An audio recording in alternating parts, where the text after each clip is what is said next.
So OnLeaks and 91 Mobiles posted a few Pixel 4a renders on Twitter, and I think one of them also posted a video on YouTube. For those of you that don't know, the Pixel 4a is the upcoming budget smartphone from Google. Last year they debuted the budget Pixel 3a that packed the same excellent camera from the Pixel 3. And most likely for 2020, the upcoming Pixel 4a will probably pack the same camera as Google's current flagship's Pixel 4, but at a much cheaper price. And if last year's Pixel 3a was any indication, I'm guessing again, it'll probably be priced at $400, which is half the price of Google's current Pixel 4. Now this render shows a much sleeker design up front, reportedly a 5.7 or 5.8 inch display with much slimmer bezels. You'll see a punch hole design for the front camera, which again helps slims the forehead down. And that forehead render on the Pixel 4a is a lot smaller than the Pixel 4, and I'm guessing a lot of that is probably because it's not going to include that Soli radar chip, which means no motion sense for gesture controls and also no face unlock. And I'll be perfectly honest, I think those gesture controls right now, it's kind of a hot topic for people because for a lot of people, me included, I think it's kind of gimmicky. Google really needs to do more than just using your hand to skip a track or silence an alarm. Maybe use it to like put volume up and down, or use it to even scroll pages on Chrome. I don't really know what they need to do to make it better, because honestly, I'm really just not sold on it yet. Anyway, the Pixel 4a shows that it'll get a fingerprint reader in the rear, which isn't a bad thing at all.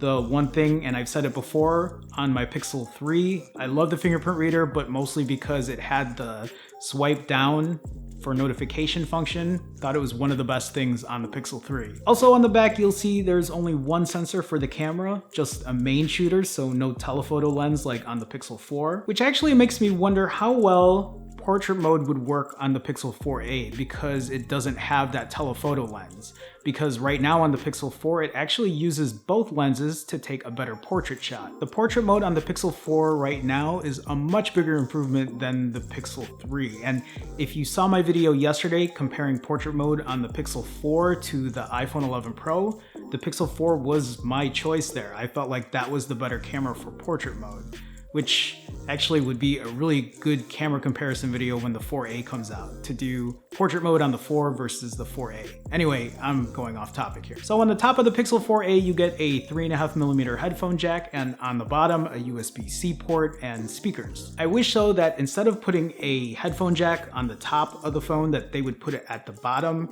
And I don't know if I'm the only one. I've griped about this before, but when you put a headphone jack on the top and you plug it in, you can't naturally slide your phone in your pocket. You have to slide it now from the bottom up, whatever. So when you pull your phone out, it's always the wrong side facing. You know what I mean? I don't know, maybe it's just me. Anyway, the internals of the Pixel 4a will probably have a mid-range chipset, which is again one of the reasons it's going to be coming in at a budget price. But if you're not too concerned with performance or higher quality materials as far as the phone itself, and if price and the camera are your two top priorities, then this is probably going to be the right phone for you. Again, take these renders with a grain of salt. Nothing's set in stone here, and we probably won't hear anything official until early mid 2020. So I'm sure we're gonna get leaks, you know, the rumors are gonna come out, but you know, we just gotta wait and see. Anyway, to see a render of the Pixel 4a that has a sleeker and slimmer front than the Pixel 4 is honestly a kick in the balls for Pixel 4 owners, yours truly included.